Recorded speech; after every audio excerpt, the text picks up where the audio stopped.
அன்புள்ள ஓம் சரணபவ யூடியூப் நேயர்களே வணக்கம். வருகின்ற விளம்பி வருடம் சிம்ம ராசிக்கு எப்படி இருக்கும் என பார்க்கின்ற பொழுது, விளம்பி வருடமானது 14/4/2018 முதல் 13/4/2019 வரை உள்ள காலங்களாகும். இந்த காலத்தில் சிம்ம ராசிக்கு எப்படி இருக்கும் என பார்க்கின்ற பொழுது,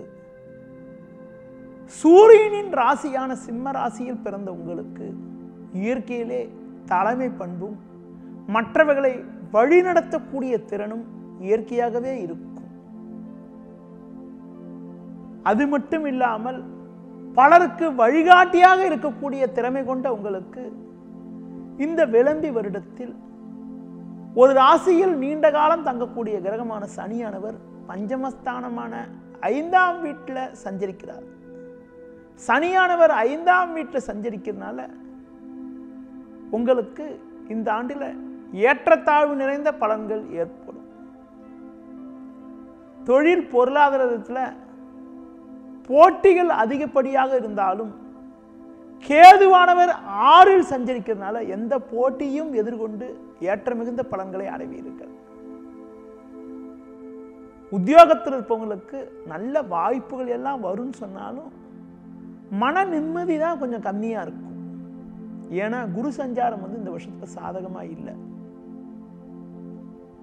ஒரு ராசியில ஒரு வருடம் தங்கக்கூடிய கிரகமான குருவானவர், அதாவது ஆண்டுக்கோள் என வர்ணிக்கக்கூடிய குரு பகவானவர் இந்த ஆண்டுல பார்த்தீங்கன்னா முயற்சி ஸ்தானமான 3ஆம் வீட்டில் சஞ்சரிக்கிறார். குரு 3ல சஞ்சரிக்கிறதுனால கொடுக்கல் வாங்கல் விஷயத்துல ரொம்ப ரொம்ப நிதானமாக இருக்கணும். மற்றவங்களுக்கு பண உதவி செய்வது, ஷேர் ஸ்பெகுலேஷன் போன்ற விஷயத்துல இன்வெஸ்ட் பண்றதெல்லாம் முடிஞ்ச வரைக்கும் தவிர்க்கிறது ரொம்ப ரொம்ப நல்லது. எளிதில் முடியக்கூடிய காரியங்கள் கூட கொஞ்சம் தாமதமாகும் சரி, ஆனா கண்டிப்பா நிறைவேற்றிடுவீங்க. புரட்டாசி மாசத்துல குரு பயிற்சி ஏற்படுது. 18ஆம் தேதி அன்று வாக்கியப்படியும் திருக்கணிதப்படி 25ஆம் தேதியும் ஏற்படுகிறது. ஆங்கிலப்படி பார்த்தீங்கன்னா அக்டோபர் 4ஆம் தேதியும் அக்டோபர் 11ஆம் தேதி என்றும் 4ஆம் தேதி வாக்கியப்படியும் 11ஆம் தேதி திருக்கணிதப்படியும் குரு பயிற்சி ஏற்படுது. குருவானவர் அப்ப பார்த்தீங்கன்னா 3ஆம் வீட்டுல இருந்து 4ஆம் வீட்டுக்கு போவார். 3, 4 ஆகிய இரு ஸ்தானமும் குருவுக்கு நல்ல ஸ்தானம் சொல்ல முடியாது, ஒரு சுமாரான ஸ்தானம் தான். அதனால பண விஷயத்துல ரொம்ப கேர்ஃபுல்லா இருக்கிறது, ஆடம்பர செலவுகளை முடிஞ்ச வரைக்கும் குறைச்சு கொள்றது ரொம்ப ரொம்ப நல்லது. அடுத்து பார்த்தீங்க என்றால் ஒரு சுபகாரிய முயற்சிக்கு எல்லாம் பார்த்தீங்கன்னா இந்த ஆண்டு முற்பாதியில கொஞ்சம் சாதகமான பலன்கள் ஏற்படுவதற்கான வாய்ப்புகள் உண்டு. குருவானவர் 3ஆம் வீட்டில் சஞ்சரித்தாலும் தனது 5வது பார்வையாக 7ஆம் வீட்டை பார்ப்பார் என்ற காரணத்தினால சிலருக்கு திருமணம் போன்ற சுபகாரியங்கள் கூட கைகூடுவதற்கான வாய்ப்புகள் உண்டு. அடுத்து பார்த்தீங்கன்னா ஆண்டின் பிற்பாதியில 4ல சஞ்சரிக்கின்ற பொழுது குருவானவர் 8ஆம் வீட்டையும் 10ஆம் வீட்டையும் பார்ப்பார் என்பதனால ஆண்டின் பிற்பாதியில தொழில் வியாபாரத்தில் சற்று முன்னேற்றங்கள், உத்தியோக ரீதியாக சிறு சிறு அனுகூலமான பலன்கள் ஏற்படும் என்றாலும் சற்று கவனத்தோடு செயல்பட்டால் எதையும் சமாளிக்கக்கூடிய ஒரு ஆற்றலானது உங்களுக்கு உண்டாகும். உங்களுக்கு இந்த ஆண்டு சாதகமான பலன் எதுன்னு பார்த்தீங்கன்னா கேதுவானவர் 6ல சஞ்சரிக்கிறது தான். கிட்டத்தட்ட இந்த வருஷத்துல 11 மாசம் கிட்டக்க மாசி மாசம் வரைக்கும், மாசி 1ஆம் தேதி வாக்கியப்படி மாசி 22ஆம் தேதி என்று திருக்கணிதப்படியும் ராகு கேது பயிற்சி ஏற்படுது. கேதுவானவர் 6ஆம் வீட்டில், அதாவது பிப்ரவரி 13ஆம் தேதி 2019 வரைக்கும் கேது 6லையும், அதுக்கு பிறகு ராகு 11லையும் சஞ்சரிக்கிறது. சர்பகிரக சஞ்சாரமானது மிக மிக சிறப்பாக இருக்கிறது.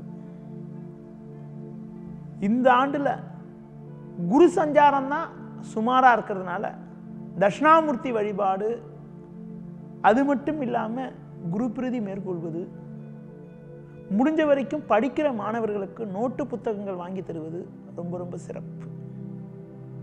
உங்களுக்கு பார்த்தீங்க என்றால் சற்று எதிர்நீச்சல் போட வேண்டிய நிலையானது இந்த ஆண்டில் இருந்தாலும் எதையும் எதிர்கொள்ளக்கூடிய ஒரு பலமானது, மனோதைரியமானது உங்களுக்கு இயற்கையாகவே இருக்கும். நீங்க அடிக்கடி சிவன் கோயிலுக்கு போயிட்டு கூட ரொம்ப ரொம்ப நல்லது.